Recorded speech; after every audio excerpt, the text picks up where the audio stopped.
ठंडा बहुत है, नॉर्मल नहीं है, ठंडा बहुत है।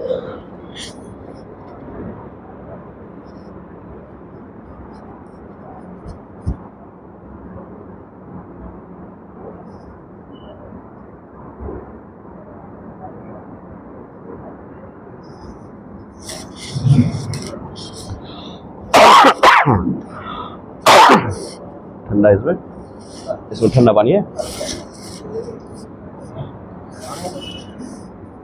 बिस्मिल्लाहिर्रहमानिर्रहीम, अल्हम्दुलिल्लाहि रब्बिल आलमीन,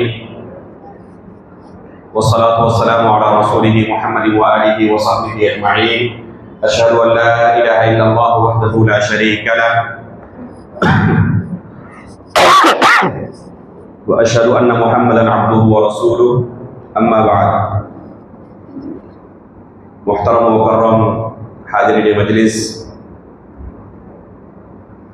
जैसे कि गुज़श्ता कल कहा गया था कि इंशाअल्लाह आज के इस दर्स में कुरान करीम की एक बहुत ही अजीम सूरह यूसुफ की तफसीर बयान की जाएगी।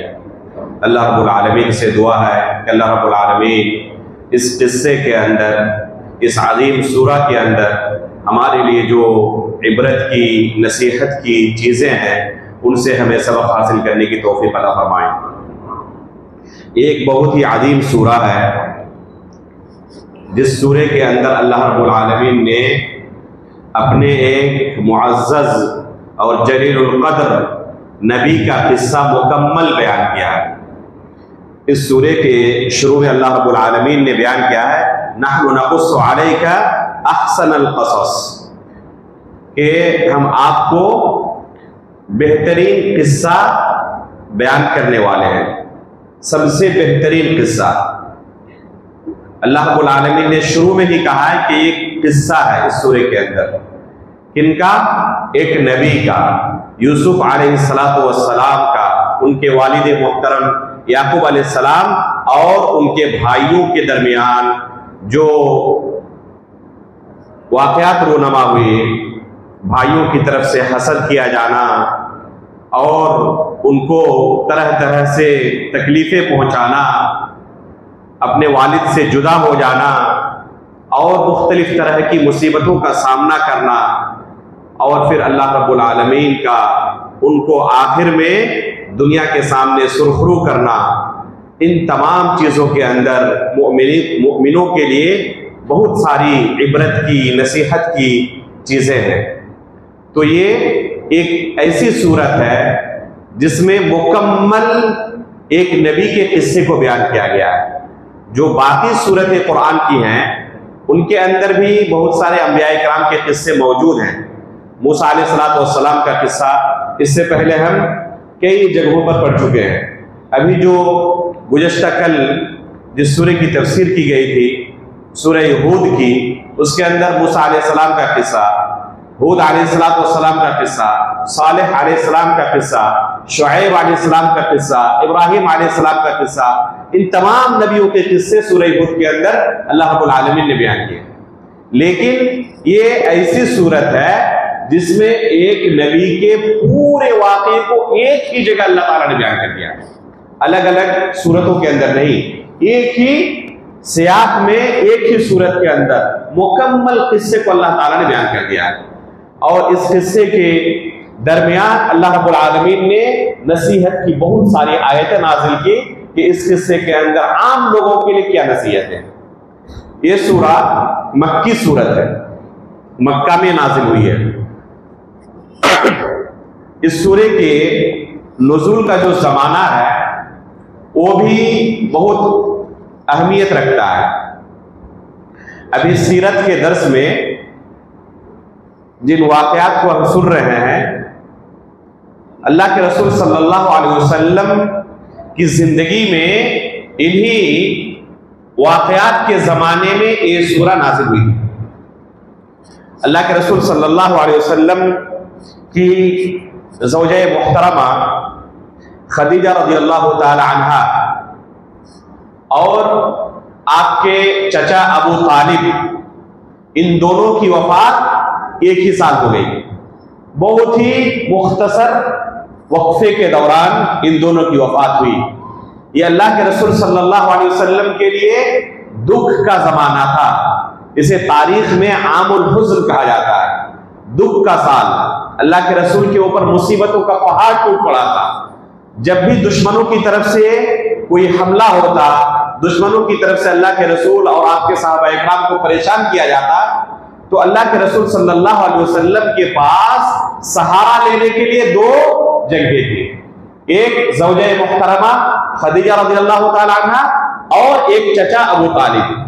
इन दोनों की वफात चंद ही महीनों के अंदर दोनों उनको अल्लाह के रसूल सल्लल्लाहु अलैहि वसल्लम को दागे मुबारकत देके जाते हैं। अल्लाह के रसूल सल्लल्लाहु अलैहि वसल्लम इंतहाई गमज़दा रहते हैं इन दोनों की वफात की वजह से। एक ऐसे मौके पर अल्लाह रब्बुल आलमीन की तरफ से ये सूरह नाज़िल होती है जिसमें रसूलुल्लाह सल्लल्लाहु अलैहि वसल्लम को तसल्ली दी जाती है। क्या ये रसूल आप पहले नबी नहीं हैं जिनके ऊपर इस तरह की मुसीबतें नाज़िल हुई हैं? आपसे पहले यूसुफ अलैहिस्सलाम का किस्सा देख लें कि कैसे बचपने की जिंदगी से ही, बचपने के आलम में ही उनको अपने वालिदैन से जुदा होना पड़ता है। और ये जुदाई किस वजह से बर्दाश्त करनी पड़ती है? दुश्मन कौन है? बहुत दूर के नहीं है, अपने ही सगे भाई। अपने ही सगे भाई होते हैं जो यूसुफ अलैहिस्सलाम को इस परेशानी के आलम में डालते हैं, कत्ल की साजिश करते हैं, यहां तक कि उनको कुएं के अंदर डाल देते हैं। और फिर अल्लाह रब्बुल आलमीन वहां जहां पर दुनिया में कोई उनको मदद पहुंचाने वाला नहीं है, अल्लाह रब्बुल आलमीन वहां पर यूसुफ अलैहिस्सलाम की हिफाजत करते हैं। अल्लाह रब्बुल आलमीन के नामों में से एक नाम है अल हफीज, हिफाजत करने वाला। अल्लाह रब्बुल आलमीन किसी की हिफाजत करना चाहे, दुनिया की पूरी ताकत मिल जाए एक तरफ, तब भी उसका कुछ बिगाड़ नहीं सकती। और अल्लाह रब्बुल आलमीन किसी को बर्बाद करना चाहे, हलाक करना चाहे, पूरी दुनिया वाले मिलकर भी उसे बचाना चाहे तो बचा नहीं सकते। इसके मुतअद्दिद नमूने मौजूद हैं कुरान करीम के अंदर।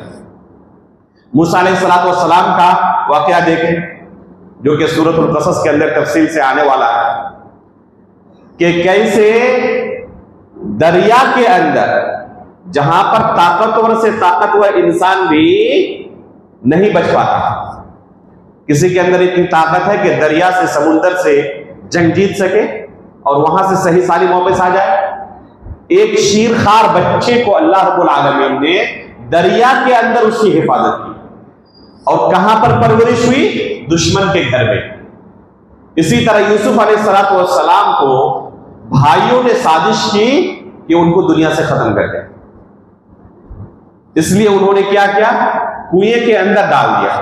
किसी को कुएं के अंदर डाल दिया जाए तो उसके बचने का इम्कान कितना होता है? अगर बच भी जाए तो पता नहीं कहां जाएंगे। अल्लाह रब्बुल आलमीन ने उन बचने का इंतजाम किया और परवरिश कहां हुई, आगे की जिंदगी कहां गुजरी? बादशाह के महल में। वहां पर और ज्यादा मुसीबतों और ज्यादा इम्तिहान की घड़ियों से गुजरे। जो घर में भाइयों की दुश्मनी थी और यहां जो मुसीबतें थी, वहां अजीज मिस्र के घर में उससे ज्यादा सब्र और उससे ज्यादा तहम्मुल की उन्हें जरूरत पड़ी। तो इस पूरे किस्से के अंदर बहुत सारी नसीहत की चीजें हैं। अल्लाह के रसूल सल्लल्लाहु अलैहि वसल्लम को अल्लाह रब्बुल आलमीन की तरफ से तसल्ली दी जाती है, फस्बिर कमा सबरा उलुल अज़्म मिनर रुसूल, कि ऐ रसूल आप सब्र करें जैसे कि आपसे पहले उलुल अज़्म मिनर रुसूल जो रसूल आए, उलुल अज़्म थे, जैसे उन्होंने सब्र किया आप भी इस मिशन पर सब्र करें। बगैर सब्र के कामयाबी नहीं मिल सकती। शेखुल इस्लाम अल्लामा इब्न तैमिया रहमहुल्लाह फरमाते हैं कि अगर पूरी शरीयत को बगौर पढ़ा जाए, किताब सुन्नत की तमाम दलीलों को बगौर देखा जाए, तो पूरी शरीयत का खुलासा दो चीजें निकलती है बस। एक है सब्र और दूसरी चीज है शुक्र। एक है सब्र और दूसरी थी शुक्र। सूरह यूसुफ के अंदर सब्र की तालीम दी गई है और इसके बाद जो सूरत है उस सूरत के अंदर शुक्र की तालीम दी गई। मुसलसल 2 सूरतों के अंदर गोया के पूरे कुरान का और पूरे दीन का खुलासा बयान कर दिया गया। तो ये जो सूरह है सूरह यूसुफ, ये सब्र की सूरत है। इसलिए कोई मग़मूम हो, कोई गमज़दा हो तो इस सूरह को पढ़े। इस सूरह को पढ़ने से तसल्ली मिलती है। इस सूरह के अंदर अजीब व गरीब दिल की कैफियत इंसान की हो जाती है।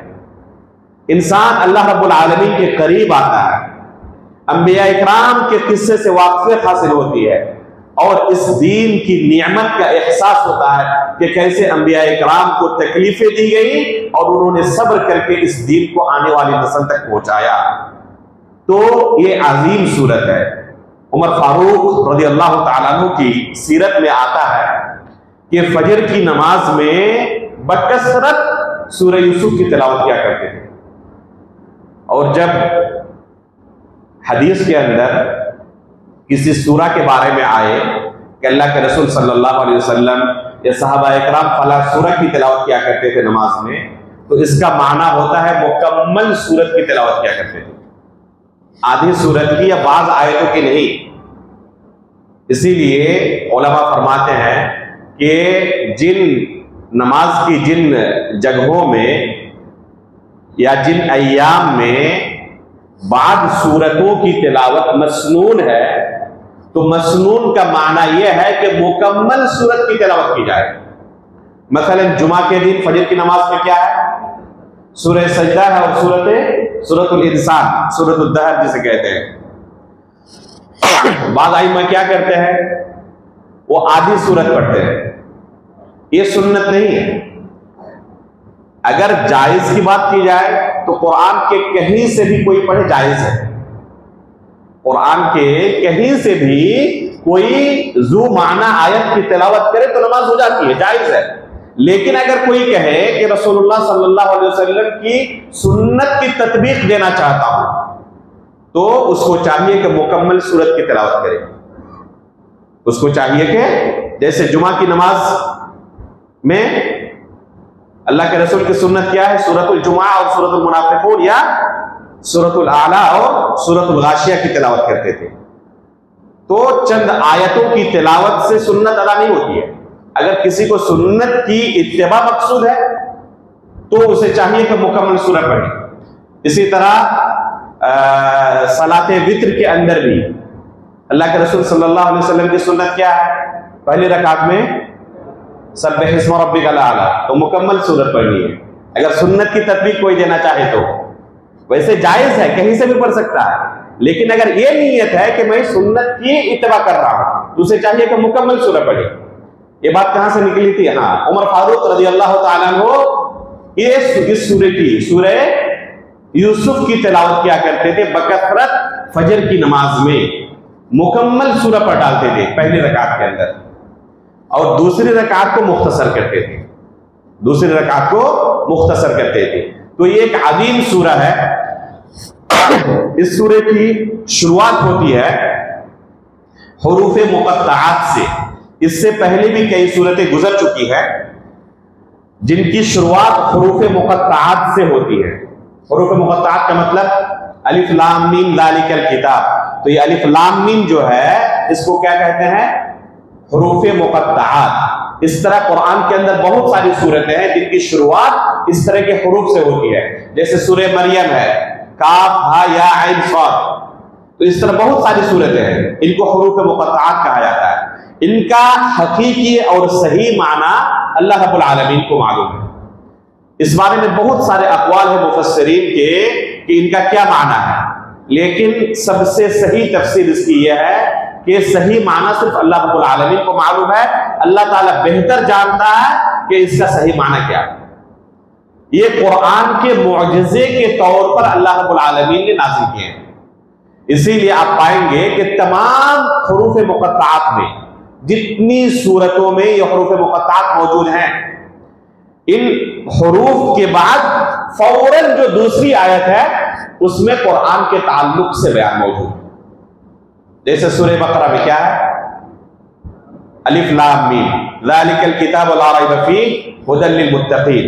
जैसे ये सूरा है, सूरा यूसुफ, क्या कहा इसमें? अलिफ लाम रा तिल्का आयातुल किताबिल मुबीन।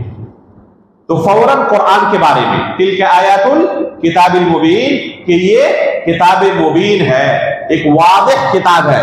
इसकी सिफत अल्लाह ताला बयान करते हुए फरमाते हैं इन्ना अंज़लनाहु कुरआनन अरबिय्यन लअल्लकुम ताक़िलून, कि हमने कुरान करीम को अरबी जबान में नाजिल किया। क्या मकसद है कुरान के नाजिल करने का? लअल्लकुम ताक़िलून, ताकि इस कुरान को तुम समझो। यह है हकीकत में कुरान करीम के नाजिल करने का मकसद। कुरान करीम को बरकत के तौर पर ताकों में सजाने के लिए अल्लाह ने नाजिल नहीं किया कि घर में ताकों में आप सजा के रखें, घर में बरकत नाजिल होगी, नहीं। कुरान करीम के नाजिल करने का मकसद क्या है? इन्ना अंज़लनाहु कुरआनन अरबिय्यन लअल्लकुम ताक़िलून, ताकि तुम इसे समझो। जब समझोगे तब इस पैगाम पर अमल करना तुम्हारे लिए मुमकिन होगा।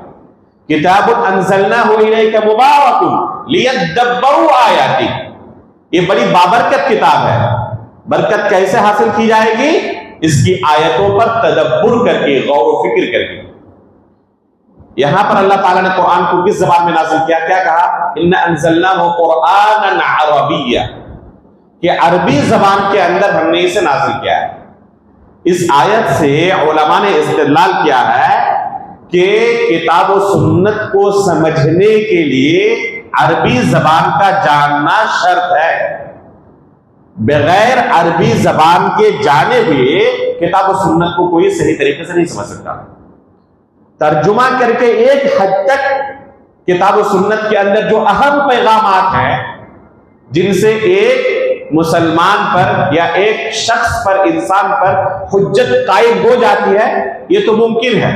लेकिन अगर कोई कहे कि मुझे शरीयत का आलिम बनना है, बगैर अरबी जबान के जाने हुए ये मुमकिन नहीं है, क्योंकि अल्लाह रब्बुल आलमीन ने शरीयत को किस जबान में नाज़िल किया है? अरबी जबान के अंदर। इसी सूरह के आखिर में अल्लाह ताला ने क्या बयान किया है? कुल हाज़िही सबीली अदऊ इलल्लाहि अला बसीरतिन अना व मन इत्तबअनी। ऐ नबी, आप कह दें कि ये मेरा रास्ता है, मैं और मेरे इत्तिबा करने वाले सहाबा ताबईन, जो भी अल्लाह के रसूल की इत्तिबा करने वाले हैं, हम दावत देते हैं किस बिना पर? अदऊ इलल्लाहि अला बसीरतिन। ये लफ्ज़ अला बसीरतिन इंतहाई अहम लफ्ज़ है। अला बसीरतिन यानी अला इल्मिन, इल्म हासिल करने के बाद। इस्लाम में दावत का तसव्वुर नहीं है कि बगैर इल्म के कोई दाई बन जाए, तसव्वुर नहीं है। अल्लाह ताला ने क्या कहा? कुल हाज़िही सबीली अदऊ इलल्लाहि अला बसीरतिन। ये अला बसीरत शर्त है। बगैर बसीरत के कोई दावत का काम करे तो वो दावत कामयाब नहीं है, वो शरई इस्तिलाह में दावत नहीं है। इस दावत से फायदे से ज्यादा नुकसान होगा। बाद लोग दलील देते हैं कि अल्लाह के रसूल ने फरमाया बल्लिगू अन्नी वलौ आया, कि अगर किसी को शरीयत के बारे में एक मसला भी मालूम है तो उसके ऊपर दावत फर्ज है।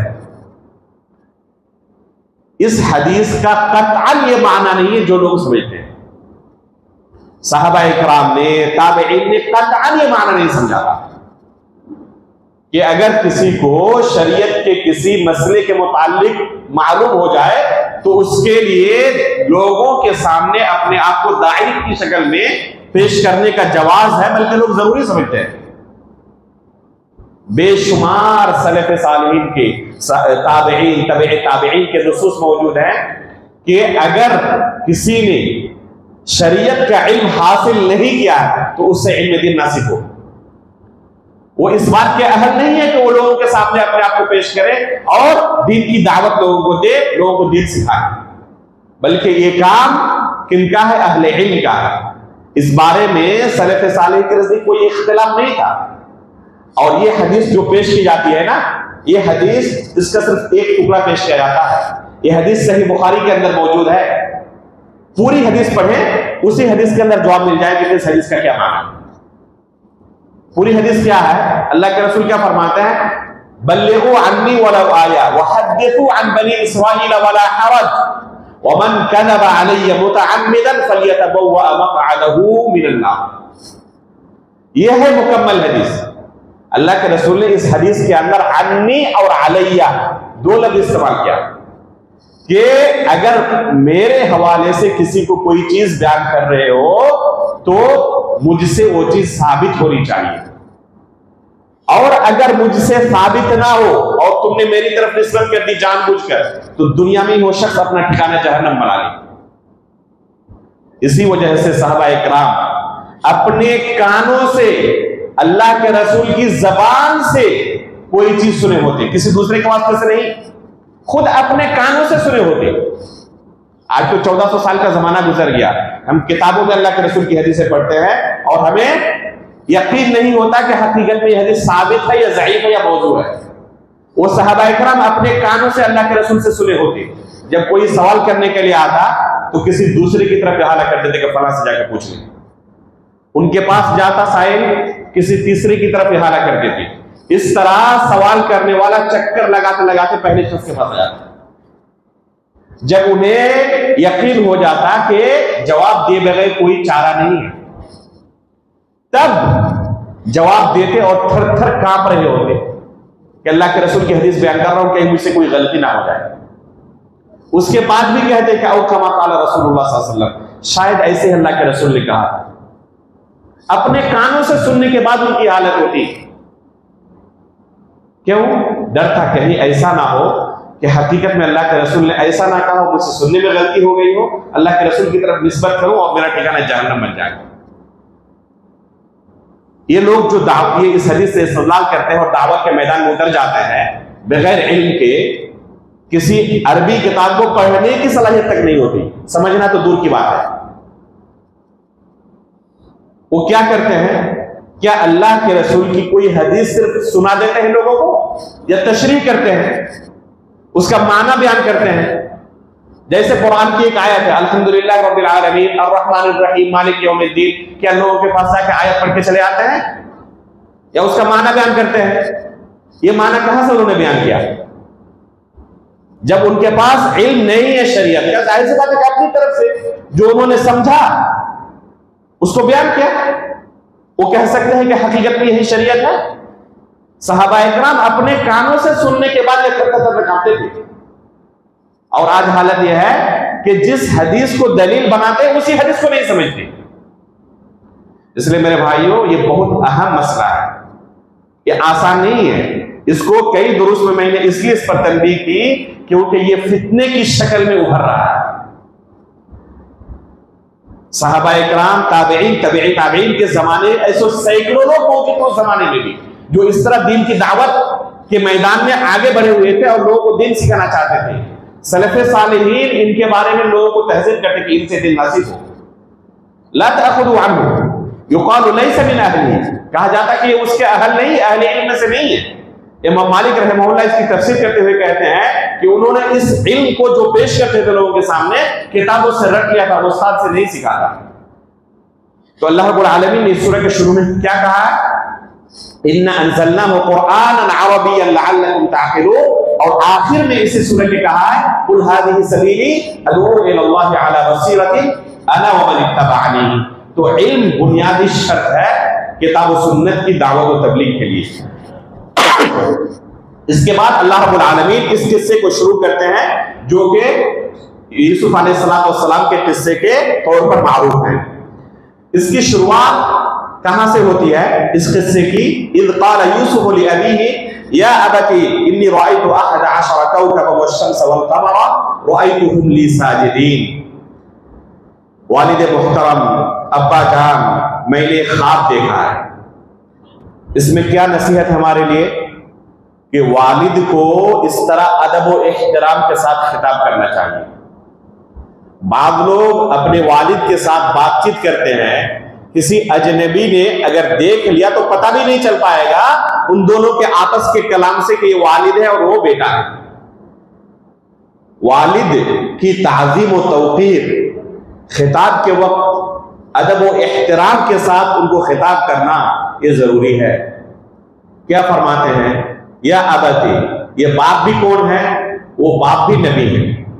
हदीस के अंदर आता है कि ये जो सिलसिले नसब है, अल करीम इब्नुल करीम इब्नुल करीम इब्नुल करीम, सबके सब नबी, बेटा, बाप, दादा, परदादा, सबके सब नबी। यूसुफ अलैहिस्सलाम नबी, उनके वालिद याकूब अलैहिस्सलाम वो खुद नबी, दादा इसहाक अलैहिस्सलाम खुद नबी, परदादा इब्राहिम अलैहिस्सलाम वो भी नबी, पूरा खानदान नबी है। तो ये सबसे आली नसब है। अल्लाह रब्बुल आलमीन ने इस पूरे खानदान के अंदर नबूवत रख दी है। इससे बड़ी सआदत और शर्फ की क्या बात होगी? तो ये अपने वालिद मुहतरम को खिताब करते हुए कहते हैं कि बाबा जान, मैंने ख्वाब में देखा है कि 11 सितारे और सूरज और चांद मुझे सजदा कर रहे हैं। उनके वालिद ने इस ख्वाब को सुनते ही फौरन बेटे को नसीहत की कि बेटे, ला तक़्सुस रुय्याका अला इख्वतिक फयकीदू लक कैदा इन्न शैतान लिल इंसानि अदुव्वुम मुबीन। कि बेटे, ये ख्वाब अपने भाइयों के दरमियान जाके ना कहना, मुझे तुमने बयान कर दिया, दूसरों के सामने जाके बयान ना करना। इसलिए कि जैसे ही तुम ये ख्वाब बयान करोगे, ये शैतान जो है ना, इंसान का खुला हुआ दुश्मन है, ये तुम्हारे भाइयों के पीछे लग जाएगा और तुम्हें दुश्मन बना देगा उनका, ये तुमसे दुश्मनी करना शुरू कर देंगे। इंसान कमजोर है और शैतान ऐसे मौकों को उचक लेता है। इसलिए इस नसीहत से हमें क्या दर्स मिलता है कि हर चीज लोगों के सामने बयान नहीं करनी चाहिए। आप कोई प्लानिंग कर रहे हैं किसी अच्छे काम की, तो खास लोगों से जिक्र करें, खास लोगों से शेयर करें। ये जो लोग कुछ होते हैं ना कि हर चीज को फेसबुक पे डालते रहते हैं, इंस्टाग्राम और व्हाट्सएप और हर चीज पे डालते हैं, यहां तक कि कुछ दुश्मन भी होते हैं तो उनको पता चल जाता है कि हाँ, ये कहां कब रहते हैं, किस जगह पर रहते हैं। अगर इनके खिलाफ उनको साजिश करनी हो तो बहुत आसानी से साजिश कर सकते हैं। हर चीज लोगों के सामने बयान नहीं करनी चाहिए, खास लोगों के सामने खास चीजें बयान करनी चाहिए। तो उनके वालिद मुहतरम कहते हैं कि बेटे, ये ख्वाब अपने भाइयों को ना बयान करना, ला तक़्सुस रुय्याका अला इख्वतिक। उसके बाद क्या होता है, इनके जो भाई हैं, ये इनके वालिद मुहतरम की खुसूसी इनायत और मोहब्बत की वजह से इनके दुश्मन बन जाते हैं। इन्हें वालिद मुहतरम की मोहब्बत रास नहीं आती, इसे बर्दाश्त नहीं कर पाते। मोहब्बत का ताल्लुक दिल से है और दिल पर इंसान का कंट्रोल नहीं है, दिल पर इंसान का कंट्रोल नहीं है। इसीलिए सूरह निसा में अल्लाह ताला ने क्या फरमाया, वलन तअदिलू बैनन निसाई वलौ हरस्तुम, कि अगर किसी की एक से ज्यादा बीवियां हो तो उनके दरमियान कोशिश भी कर लो तो अदल नहीं कर सकते। इसमें मोहब्बत के अंदर, इसलिए कि इसका ताल्लुक दिल के साथ है और इस पर इंसान का कंट्रोल नहीं होता। एक हदीस भी इस सिलसिले में रिवायत की जाती है, हालांकि सनद उसकी बहुत ज्यादा कवी नहीं है।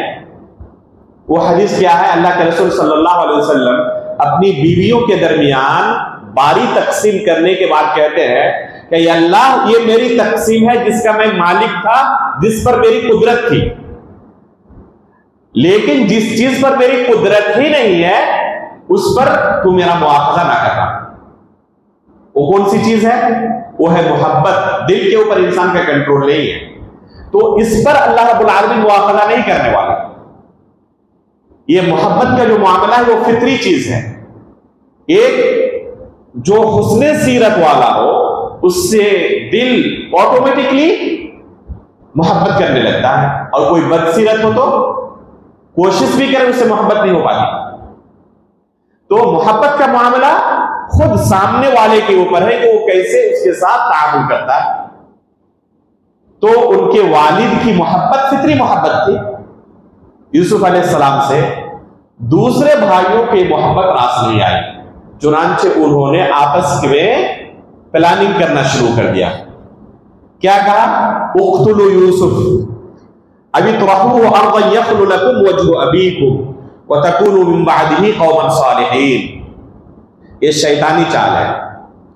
ये चाल शैतान सिर्फ यूसुफ के भाइयों के पास पेश नहीं किया था, ये चाल शैतान हम लोगों के पास भी आके पेश करता है। क्या चाल थी शैतान की? क्या कहते हैं उनके भाई? उक़्तुलू यूसुफ अवी तुरहूहु अर्दन यख्लु लकुम वजहु अबीकुम।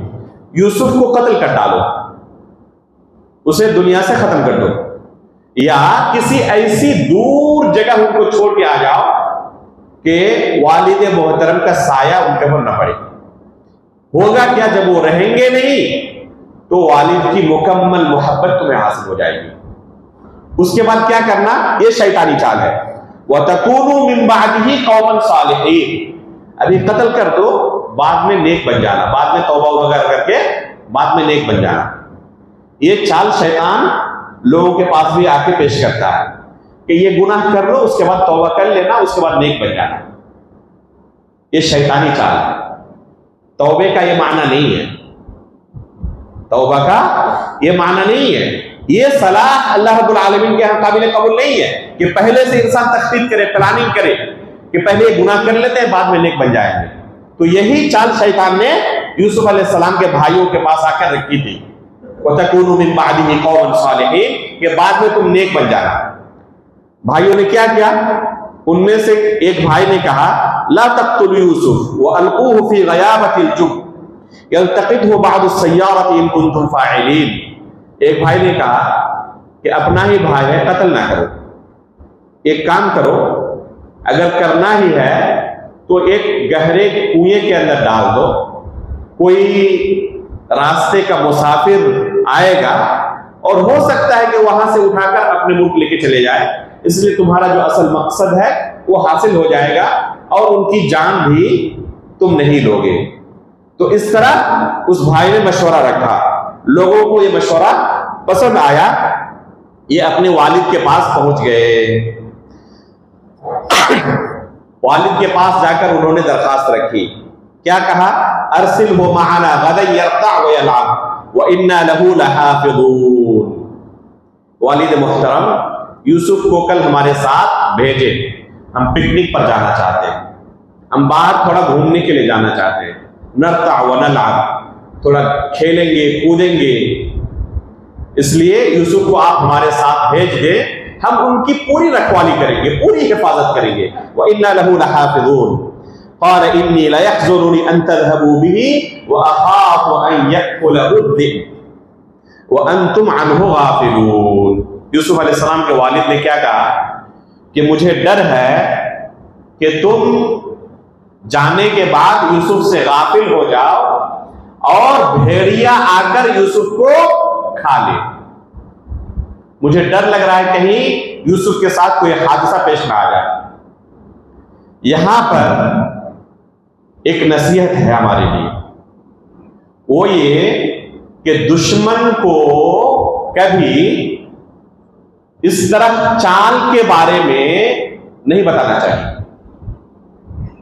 यूसुफ अलैहिस्सलाम के जो भाई थे ये आपस में परेशान थे कि कत्ल करने के बाद वालिद मोहतरम के पास आके क्या बहाना बनाएंगे। इनको कोई माकूल बहाना नहीं मिल रहा था। उनके वालिद मोहतरम ने उनको बहाना दे दिया, उनके वालिद मोहतरम ने उनको बहाना दे दिया कि भेड़िया डर है कि कहीं आके खा ना ले। उनको तैयार शुदा बहाना मिल गया कि अरे ये तो बहुत अच्छा बहाना मिल गया, कत्ल करने के बाद वालिद मोहतरम को यही आके कह देंगे कि भेड़िए ने खा लिया था। तो इस तरह खुद याकूब अलैहिस्सलाम की तरफ से उनके बेटों को बहाना मिल गया कि कत्ल करने के बाद वालिद मोहतरम के पास आके बहाना क्या पेश करना है। चुनांचे चले गए लेकर क्या कहा, क़ालू लइन अकलहु ज़ि'ब व नहनु उस्बतुन इन्ना इज़न लख़ासिरून, कि हम इतने ताकतवर हैं, हमारी इतनी बड़ी तादाद है, इसके बाद भी अगर भेड़िया कामयाब हो जाए तब तो हम खसारा उठाने वालों में से हो जाएंगे, अब हमारी बहुत बदनामी होगी।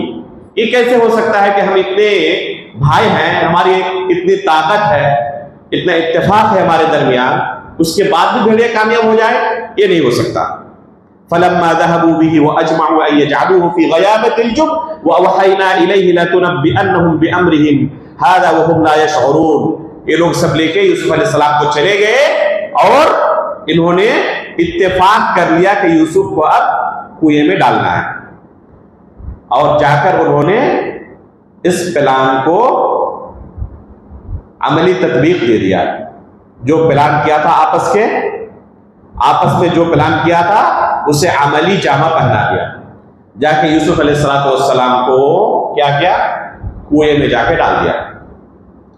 अब वजाउ अबाहुम इशाअन यबकून, रात के वक्त वालिद मोहतरम के पास मगरमच्छ के आंसू लेकर हाजिर हो गए, झूठे मूठे रोते हुए हाजिर हो गए वालिद मोहतरम के पास।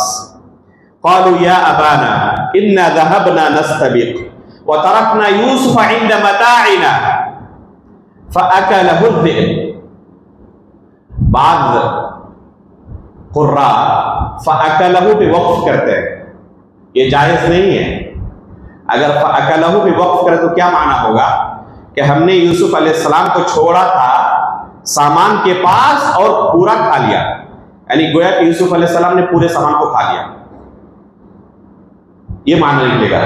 हालांकि क्या है, फ़अकलहु ज़ि'ब, ज़ेब पर वक्फ करना जायज़ है, फ़अकलहु पे वक्फ करना जायज़ नहीं है। तो उन्होंने क्या कहा कि हम यूसुफ अलैहिस्सलाम को अपने सामान के पास हमने छोड़ दिया और हम आपस में मुसाबका करने के लिए निकल गए।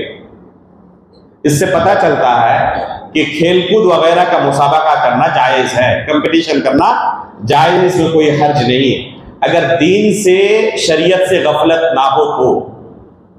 उसके बाद क्या हुआ, कहते हैं फ़अकलहु ज़ि'ब, जो वालिद मोहतरम ने बहाना दिया था वही बहाना वालिद मोहतरम को सुना दिया कि भेड़िया आया और भेड़िया ने क्या किया, यूसुफ अलैहिस्सलाम को खा लिया। उसके बाद कहा वमा अंत बिमुमिनिन लना वलौ कुन्ना सादिकीन, आप तो हमारी बात पर यकीन करेंगे नहीं, गर्चे हम कितना ही सच क्यों ना बोले। इसलिए हम दलील भी अपने साथ लाए। क्या दलील है, ये देखे यूसुफ की कमीज, वजाउ अला कमीसिही बिदमिन कज़िब, झूठा खून लगा हुआ कमीज वालिद मोहतरम के सामने उन्होंने हाजिर कर दिया। इस सूरे के अंदर कमीज का तज़किरा 3 जगहों पर आया है। एक यहां पर वजाउ अला कमीसिही बिदमिन कज़िब, दूसरी जगह कहां है, जुलेखा के साथ जो वाकया पेश आया था, उद्दत कमीसुहु, इसी सूरत के अंदर 3 जगहों पर कमीज का तज़किरा आया है। और तीसरी जगह कहां है, जब यूसुफ अलैहिस्सलाम ने अपनी कमीज दी कि याकूब अलैहिस्सलाम के पास ले जाके ये उनके ऊपर डाल देना, उनकी बसारत लौट आएगी, बीनाई लौट आएगी। तो 3 जगहों पर कमीज का तज़किरा आया है। यूसुफ अलैहिस्सलाम का ये खून है, भेड़िए ने यूसुफ अलैहिस्सलाम को चीर फाड़ कर खा लिया। उनके वालिद मोहतरम ने देखा, कुछ कहा नहीं बेटों को, पता नहीं ये भेड़िया किस यूनिवर्सिटी की पढ़ी हुई थी, पूरे यूसुफ को निगल गया, लेकिन कमीज पर जर्रा बराबर कहीं आंच भी नहीं आई है, कमीज कहीं से फटा हुआ नहीं है। अब सोचे कि जो झूठे होते हैं वो लाख प्लानिंग कर ले, कहीं ना कहीं उनकी प्लान के अंदर कोई चूक होती है। प्लानिंग तो कर ली कि इसके अंदर खून वगैरह लगा ले किसी जानवर का, ताकि वालिद मोहतरम को दिखा सके, देखें भेड़िए ने हमला किया था और ये यूसुफ की कमीज है, आप जानते हैं, पहचानते हैं कमीज को, ये देखिए खून लगा हुआ है।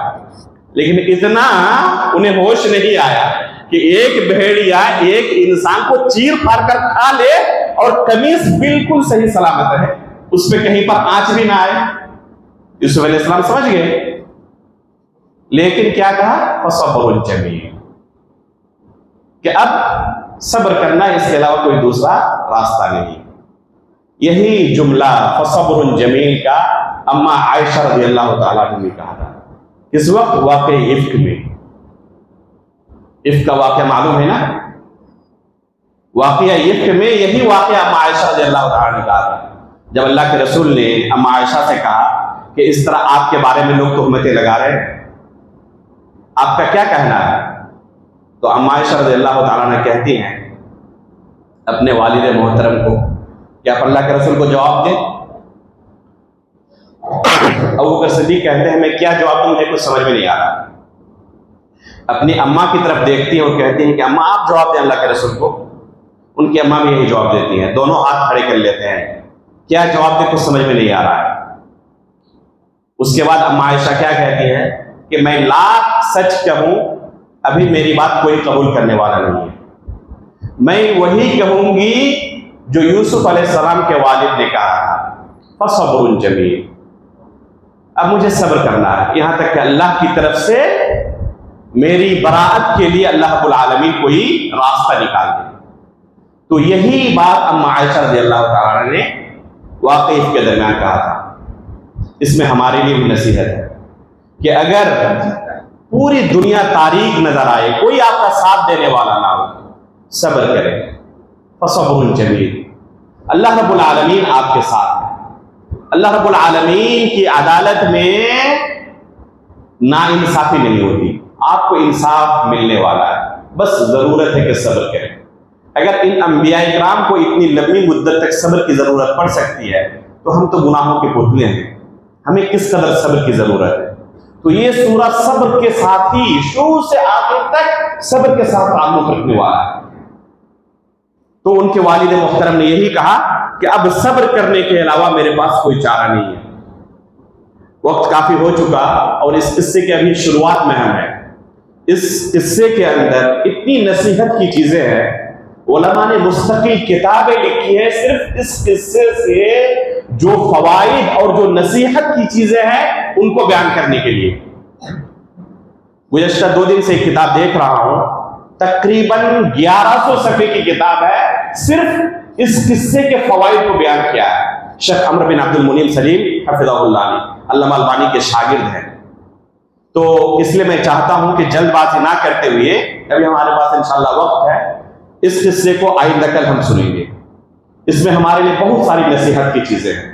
तो आज यहीं पर इक्तफा करता हूं, इस दर्स को यहीं पर रोकता हूं और इंशाअल्लाह इस किस्से को आइंदा कल हम मुकम्मल करेंगे और इस किस्से को मुकम्मल सुनेंगे और इसके अंदर हमारी भी जो नसीहत की चीजें हैं उन नसीहतों को हम हासिल करने की कोशिश करेंगे। अल्लाह रब्बुल आलमीन कलामुल्लाह को समझने और कमा हक़ हो इस पर अमल करने की तौफीक अता फरमाए। आमीन तक़ब्बल रब्बुल आलमीन व सल्लल्लाहु अला नबिय्यिना मुहम्मद। एक गुजारिश करना चाहूँगा लोगों से कि तफसीर की दर्स के बाद प्लीज़